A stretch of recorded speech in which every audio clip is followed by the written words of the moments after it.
যে কোনো মানুষকে রোগী বানানোর জন্য দুটি কাজ করবেন। তাকে বেশি করে খাওয়াবেন এবং কোনো কাজকর্ম যেন সে না করতে পারে। ব্যাস, শেষ। এরপর সে অলস হবে, ঘুমাবে না, পেটের সমস্যা হবে, মাথা ব্যথা হবে, শরীরে ব্যথা বেদনা হবে, ডায়াবেটিস হবে, প্রেশার হবে, ফ্যাটি লিভার হবে, পিসিওডি, স্ট্রোক, প্যারালাইসিস সবই হবে।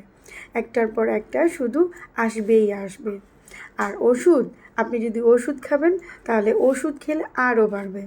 তাহলে কি বুঝলেন বলেন তো? এটাই বুঝলেন, কিংবা আমরা এটাই বুঝবো, আমাদেরকে অবশ্যই সচেতন হতে হবে। সুস্থ থাকতে চাইলে আমাদেরকে কিছু ডিসিপ্লিন মেনটেন করতে হবে। সবাই যেভাবে জীবনযাপন করে, যেভাবে চলে, আমি সেভাবে চলবো না।